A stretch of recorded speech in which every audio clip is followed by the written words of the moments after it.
Hello family, Dr. Ross here. Welcome back to the channel. You know, sometimes nothing feels as good as a nice hot bath. Well, we've been living out here in the woods and we don't have a bathtub. It's been a long time. So we had this idea, let's get an old bathtub and set up in an outdoor space. So I found an old antique clawfoot bathtub that was coming out of a house that was being torn down, and I got it and brought it home. We're going to do a full restoration on it. And then we'll set it up. We'll be able to take a nice hot bath outside somewhere. That's going to be fun. And you should come along with me. I'll just be right back.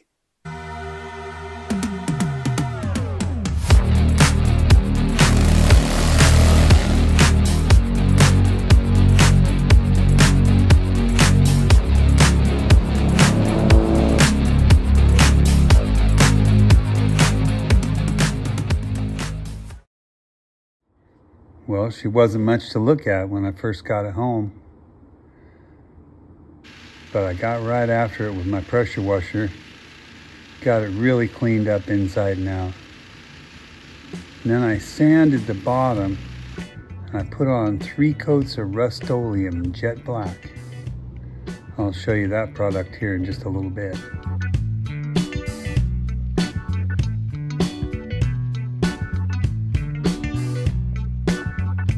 I really wanted portable heat, and I had found an old jacuzzi tub and I robbed the pump and the heater out of that old jacuzzi and rigged up this contraption thinking I could heat the water in the tub.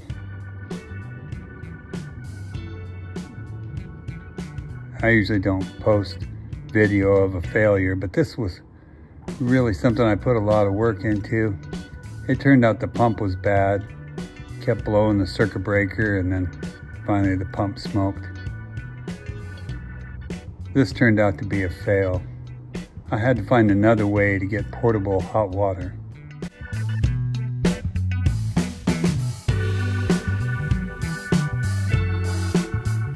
Back to work on the restoration of the inside and the porcelain finish.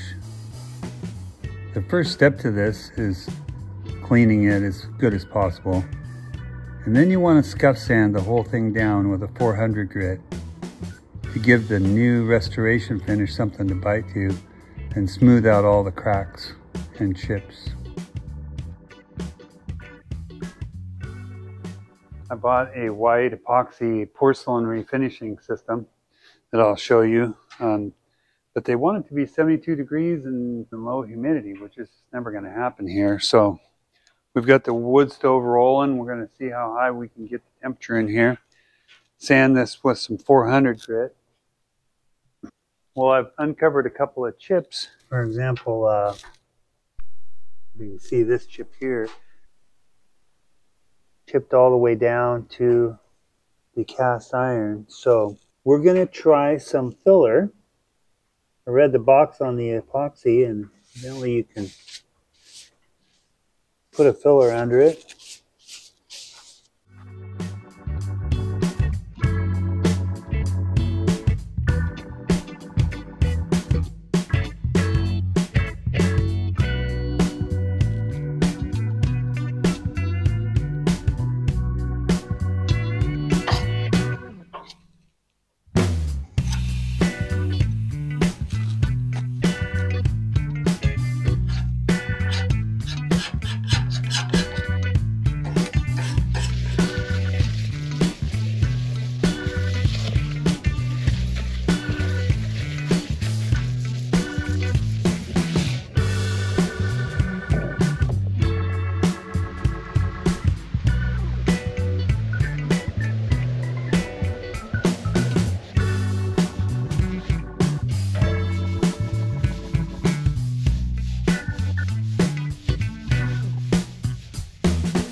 Well, I've got it up over 70 degrees in here, and I tell you what,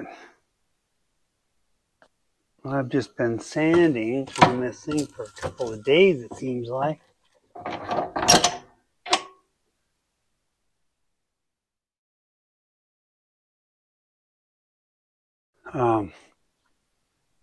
Sanding and sanding away. And I don't know how much you'll be able to see on the GoPro here, but I'm going to say my prep is done. This tub evidently has been finished a couple of times because I'm sanding through different layers here.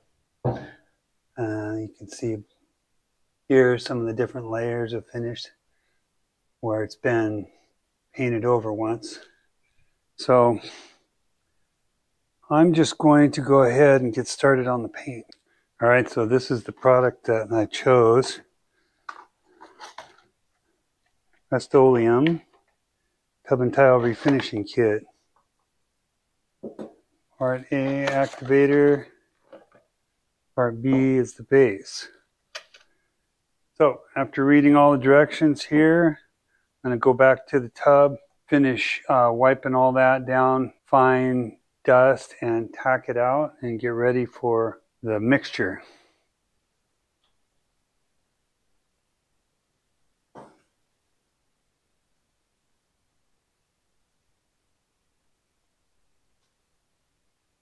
Okay, I got a pro tip for you here.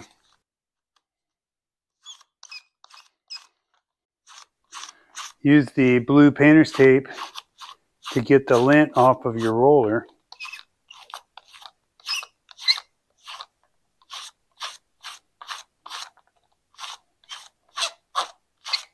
There we go. All right, let's hope that there's room inside that can for the activator. It says you stir thoroughly before you mix them. So let's open the base.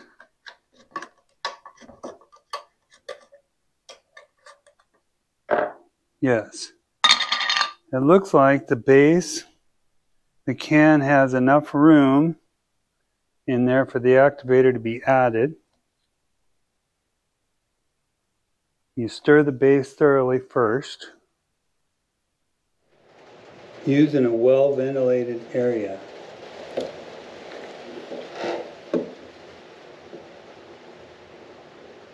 Okay, I've poured the activator in. All right, I'm going to mix this very thoroughly.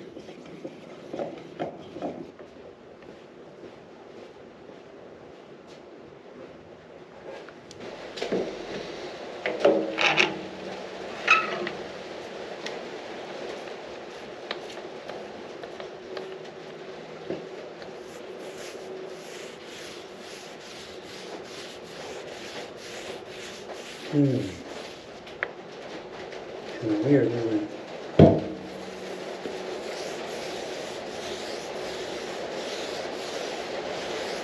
It doesn't feel like regular paint. It kind of feels more like spread Elmer's glue.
waited 1 hour and it is getting dry to the touch. I'm going to go ahead with the second coat. I don't know if this is overkill, but the result is amazing. But the smell is extremely strong. So heed the warnings on the can and take precautions. Work safe. Better safe than sorry. So I'm going for coat number 2.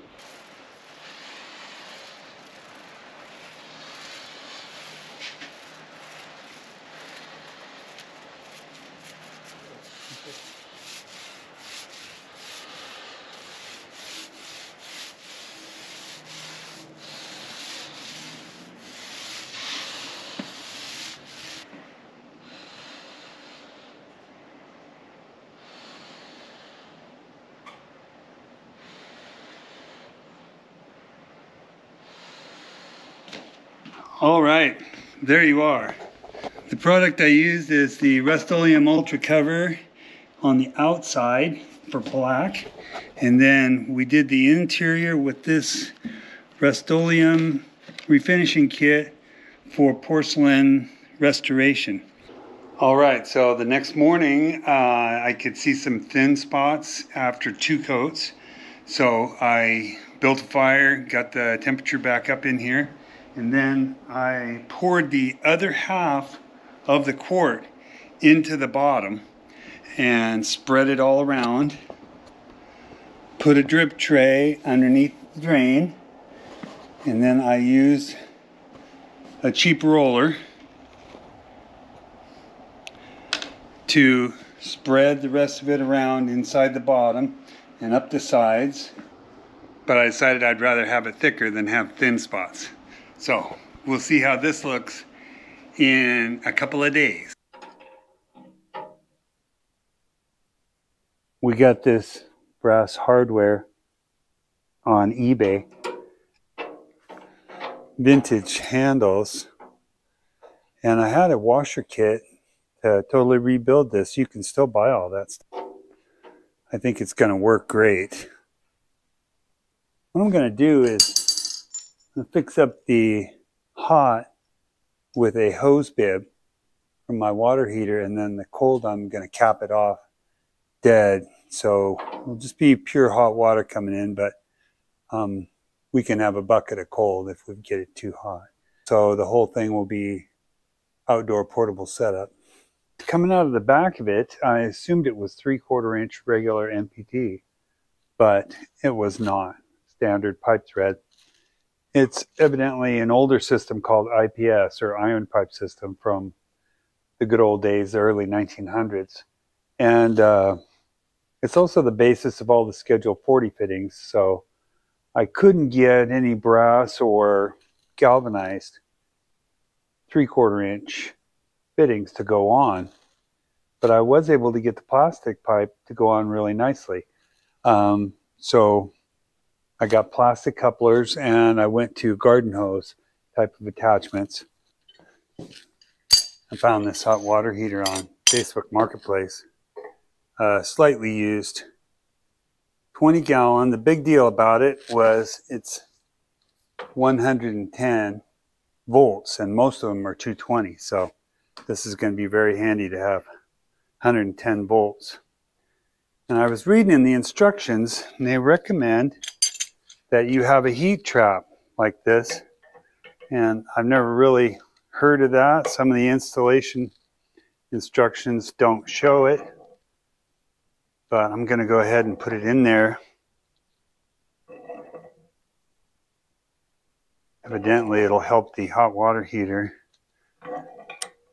hold the heat in better if there's heat trap. I also feel that it's going to help me make sure to burp the thing every time I fill it, and that there won't be an air bubble in it.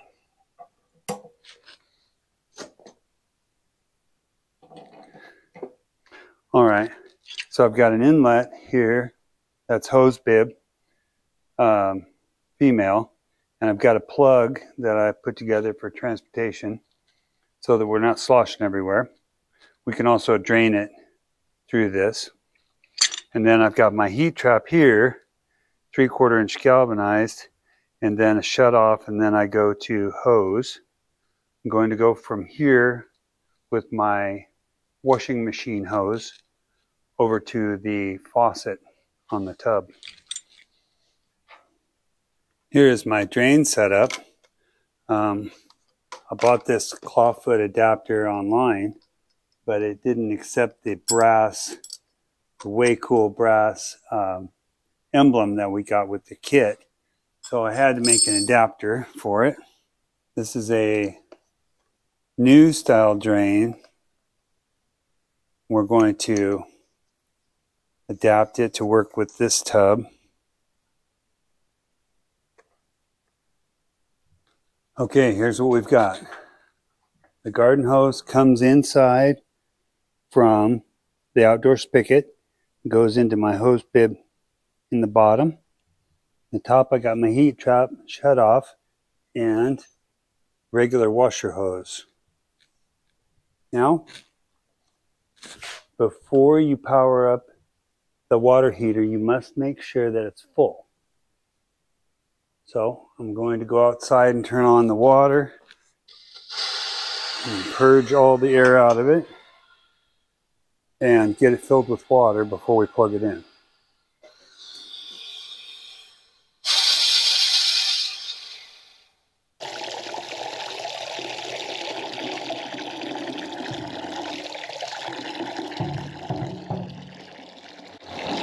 Oh, there you go.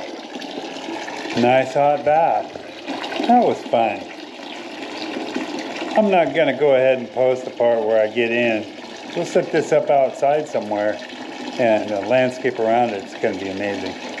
Thanks for hanging out with me. Hit that like button for me, and we'll see you in the next video.